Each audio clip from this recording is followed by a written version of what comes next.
The driver released me onto the stretch of polished Carrara marble sidewalk directly in front of the Hotel Astoria.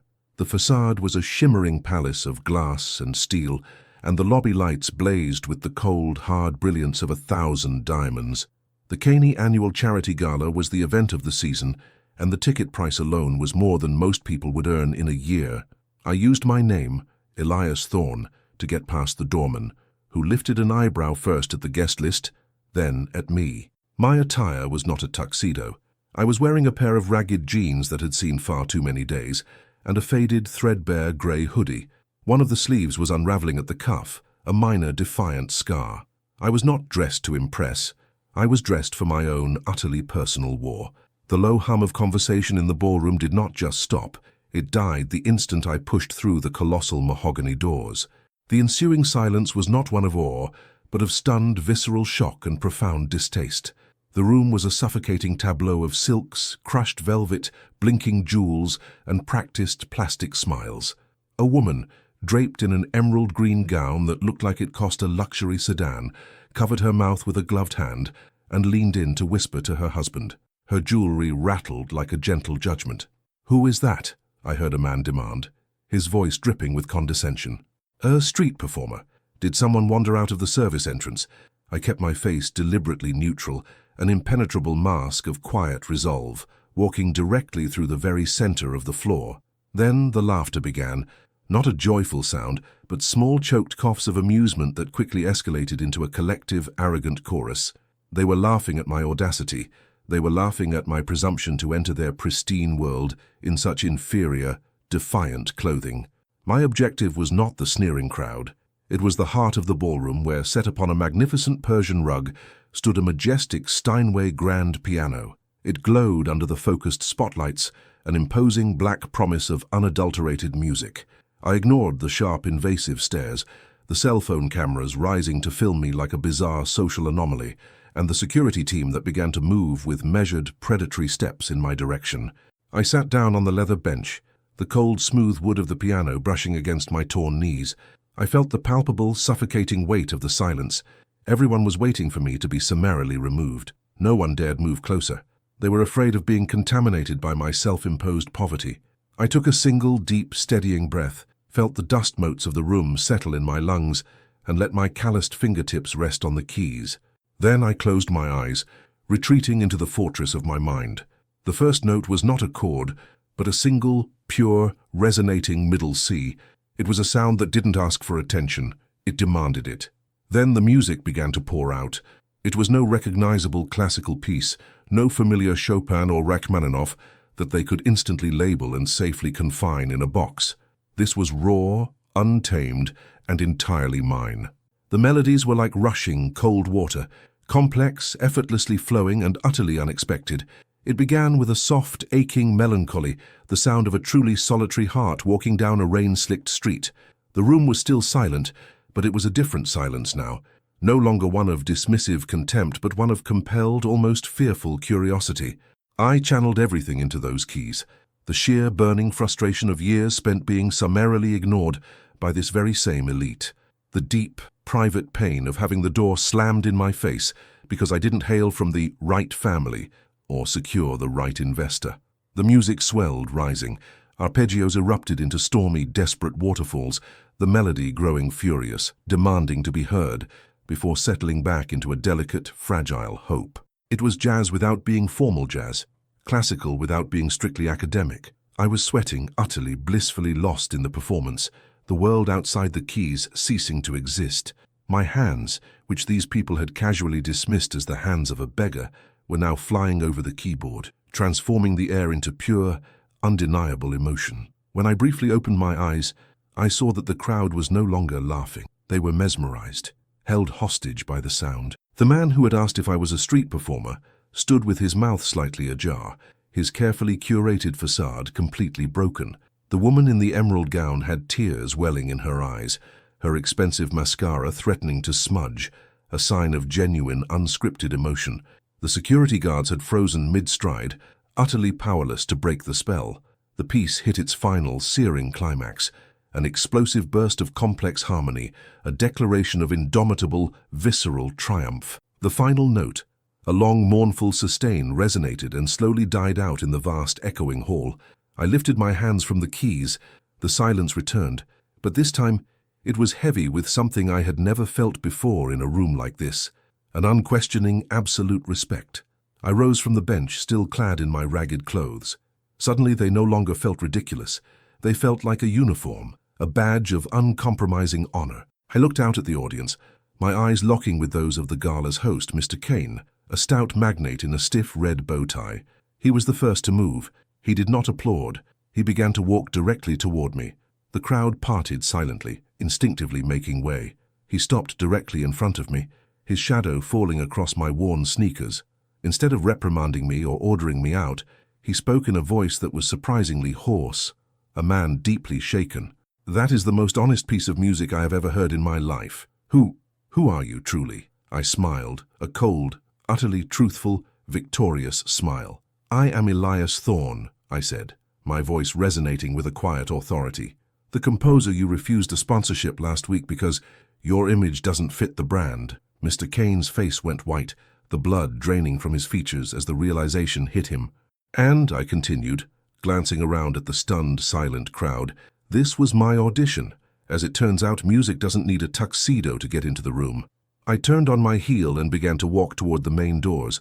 This time no one laughed. In fact, the very first sound I heard was the woman in emerald who began to clap, a lonely, defiant sound that was quickly followed by the entire room, swelling into a thunderous, tidal wave of applause that echoed through the marble corridors long after I had stepped back out into the cold night air.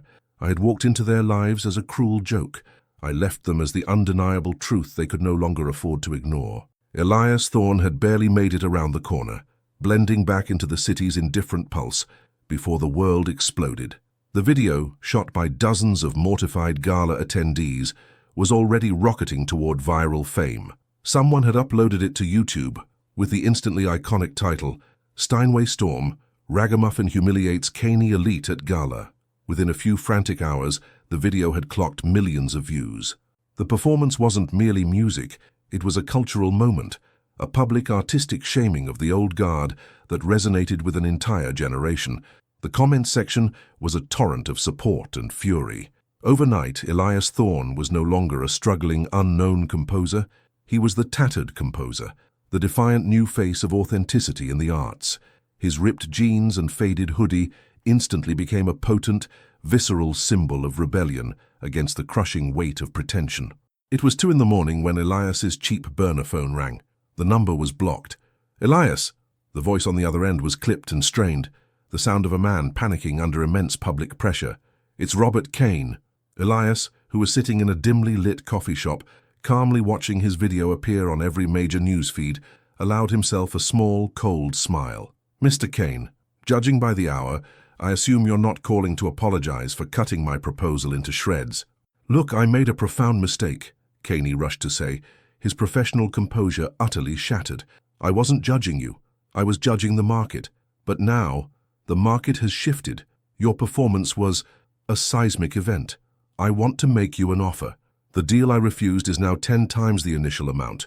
Full unconditional sponsorship, whatever it takes."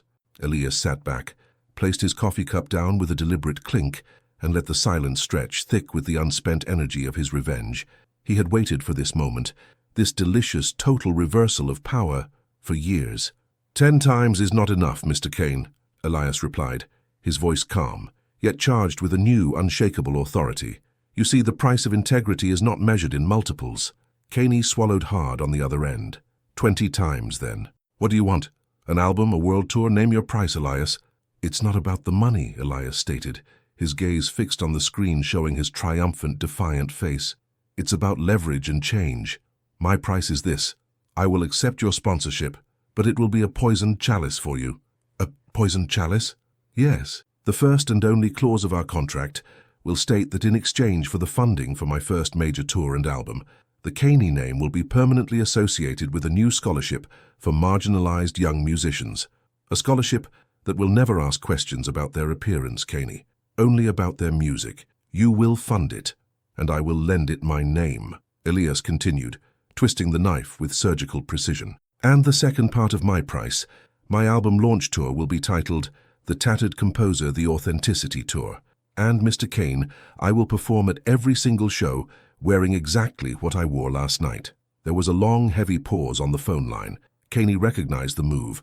Elias wasn't just demanding money, he was forcing Caney to finance his own, humiliating redemption, and in doing so, forever cementing Elias's image as a cultural revolutionary.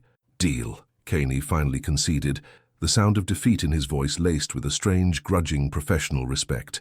And so, the legend of Elias Thorne began. His first album, ironically titled The Image, was a colossal runaway success, selling millions and instantly selling out concert halls worldwide. Critics hailed his raw, unpolished passion and his courageous refusal to buff his talent for mass consumption. Elias kept his word. He continued to wear his ripped jeans and trademark hoodie on the most prestigious stages, from Carnegie Hall to the Royal Albert Hall.